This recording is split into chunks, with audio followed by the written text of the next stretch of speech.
The Mahabodhi Mahavira in Bodhgaya marks the location where the Lord Buddha is said to have attained enlightenment.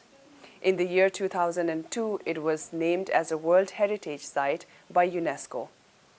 With hundreds of thousands of pilgrims visiting the temple every year, we all wonder who makes sure that the holy site is well maintained and the safety of pilgrims taken care of.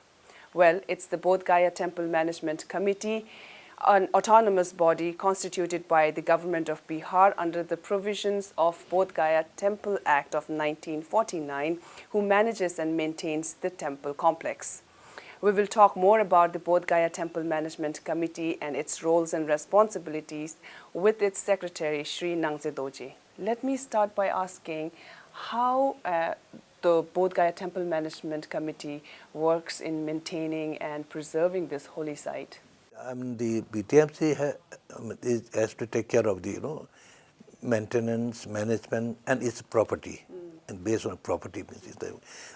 Then actually area also. This has been inscribed as one of the oldest sites. But then there's a core zone and buffer zone. Core zone is confined within the four walls of the thing. It's a very limited thing. In the buffer zone area, they are supposed to be, but actually buffer zone area has been recently identified, but not notified so far.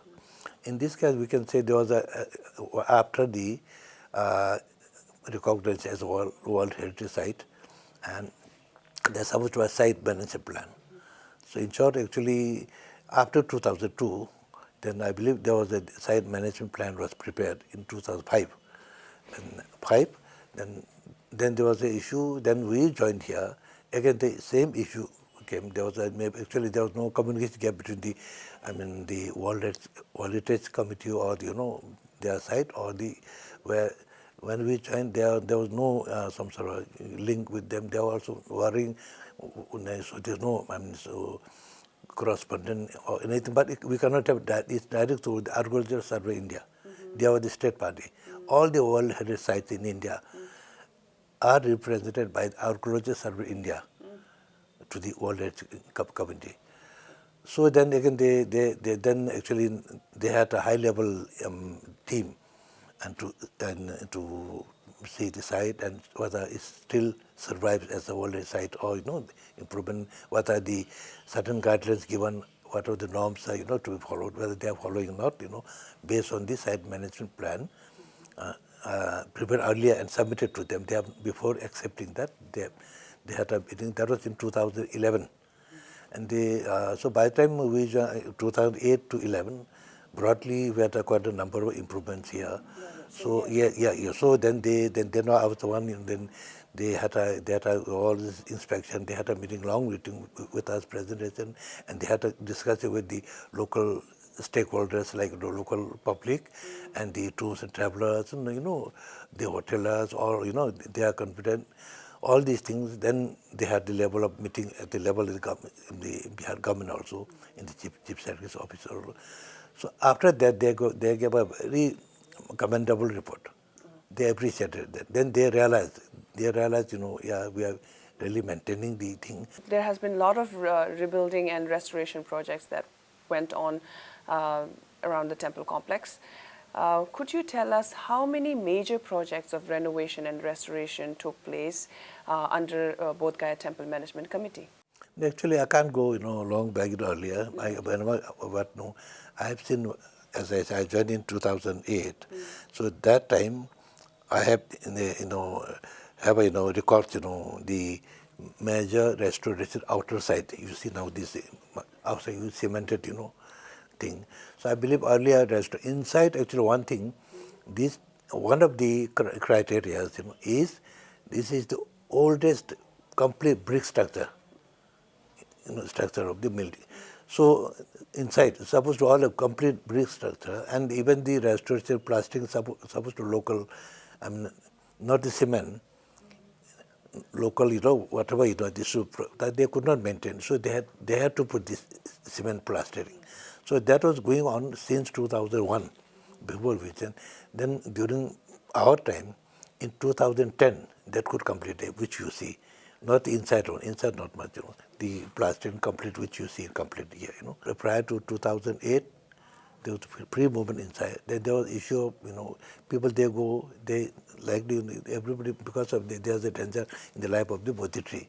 Even there was a hue and cry, and even there was a court case also, they said.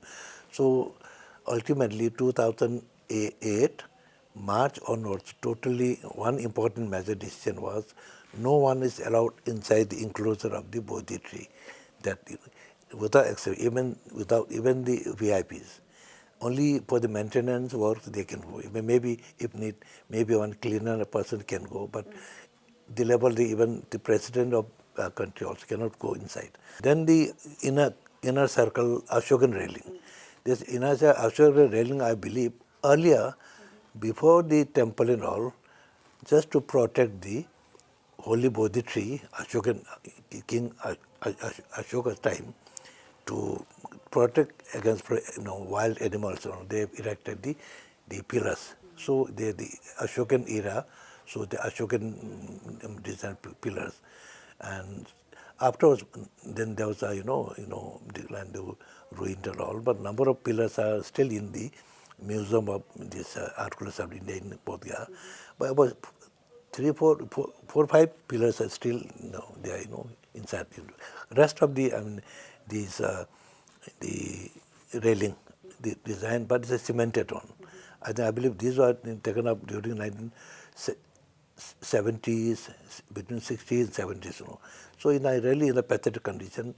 Then when we joined here, our first initiative was to get it restored. I think you have seen, outside, temple in inner circle, inner circle.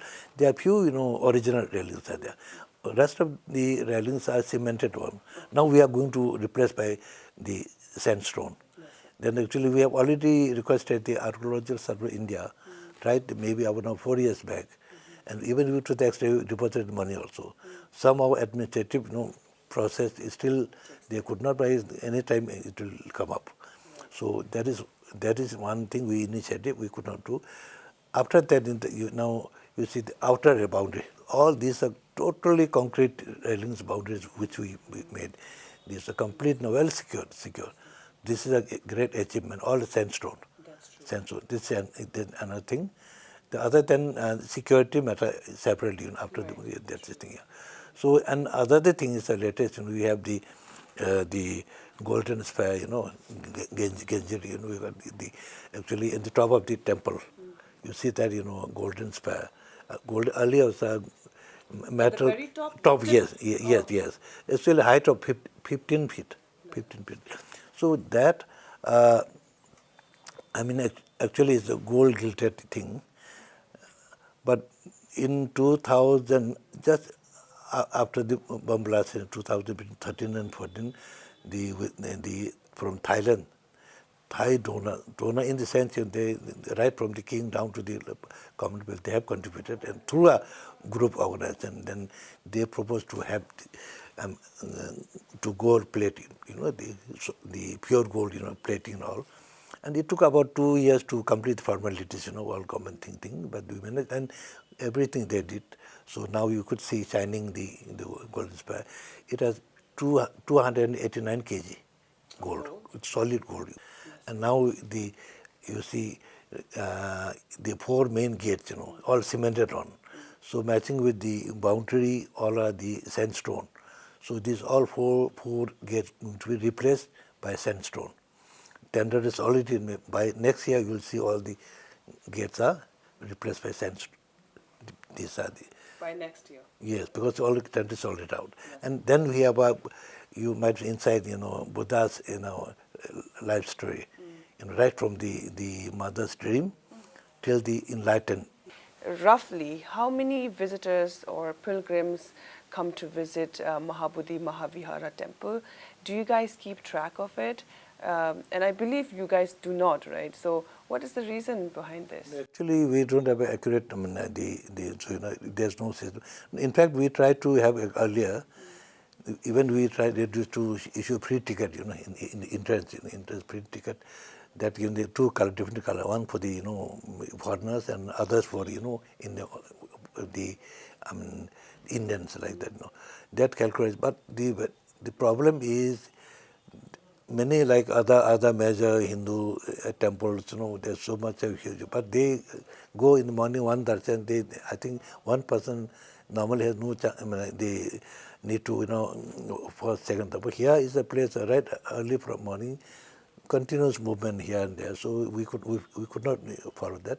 But when we joined here, there's a roughly annual about 3 lakhs, annually. The peak season is December, January.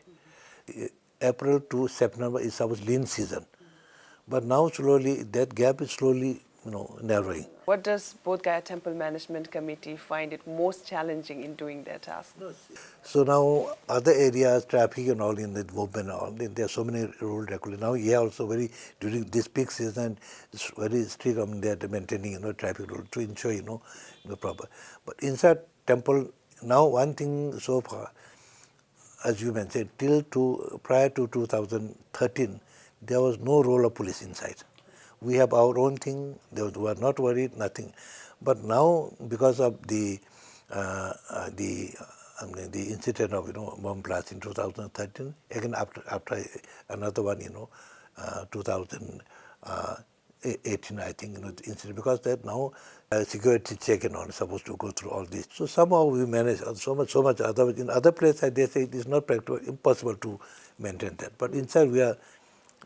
Somehow it's so managed. Are managing. Yeah, managing. They are some working. So that way, some so far there was no such major incident inside. And in the past years, there have been reports of the bomb blast that you mentioned and the explosives that are being found inside the temple or around the temple. So yes. So the security measures have been taken after these cases? Yes, after this case. They were not there before that? There was no need, there was no worry.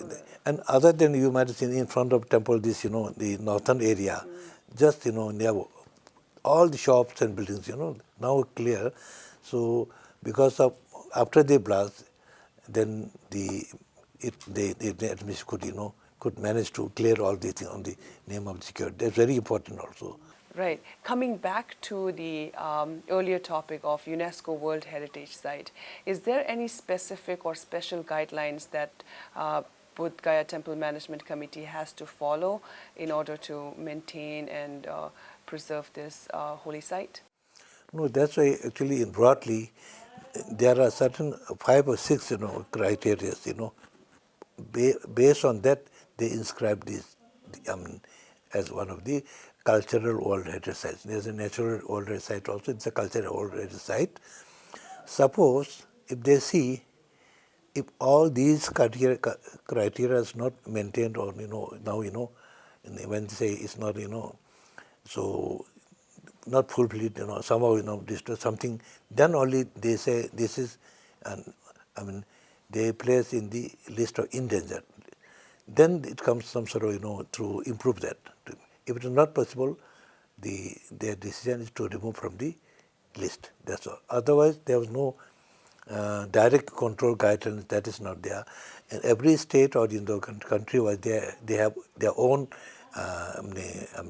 countries, their own rules, regulations, guidelines as a national monument. So in India case, all the important sites, even like Sarnath and all the Kushinagar, and a number of so many, most of the important Buddhist sites, other than Buddhist sites, are as a national monument in the list of the Argus of India. So they are very strict rules in the core zone, buffer zone, 100-meter zone, then 200 meters, so many, nothing can be touched things. But this temple is not under the Argus of India. And I believe equally it is under the control of the Bodhgaya Temple Management Committee. It's a competent authority. So we are not binded to go by the Argus sites, Argus of India, the strict guidelines. So there has been a lot of renovation and restoration project that has taken place, and there are still a lot of developmental projects that you have in mind and that are ongoing. So where does the fund come from? Does the Bodhgaya Temple Management Committee has any kind of fixed or permanent income, or does the government fund, or is simply relying on donations? I said 99% donation. But again, I'm saying that offerings from devotees. I mean, so they also word in donation means so because we some sort of charity, you know. We don't have anything, then you have to ask for a donation raise, and then we can, you know. This site belongs to the, even World Heritage Site, the property belongs to whom? You have to, even certain World Heritage Site, there are certain property belongs to private also, a certain family. Like here it's clearly written, property belongs to government of Bihar. So it is their responsibility. Tomorrow, if there's no donation, anything, but that is, the government is there, they have to take care of it. But now, because we think is somehow sufficient. Till now, everything, of course, in between government, certain government sanctioned project, then after they do. But inside temple area, anything related, everything through donation. Other than that, like in the Golden Inspire, that project, and number of things, we give the permission to do directly by them, donate. Okay. So under our guidance. So we are not concerned how much they are spending, but we want to see that things done. So there are Even with the lighting project also, So they sponsor these projects? Yeah, those who are then group. But there's no funding from the foreign countries, government level. All, organized in private level, individual level. So these are the things. So till now, it's, slowly, now the employee is also increasing, but, somehow it's, the comfortable. That's it. Thank you so much, Nangzey Dorjee. We are wrapping up this interview here. Thank you so much for taking your time out from the busy schedule. No. Thank you very much. Last, thank you. It's a really a pleasure for me also to get this opportunity.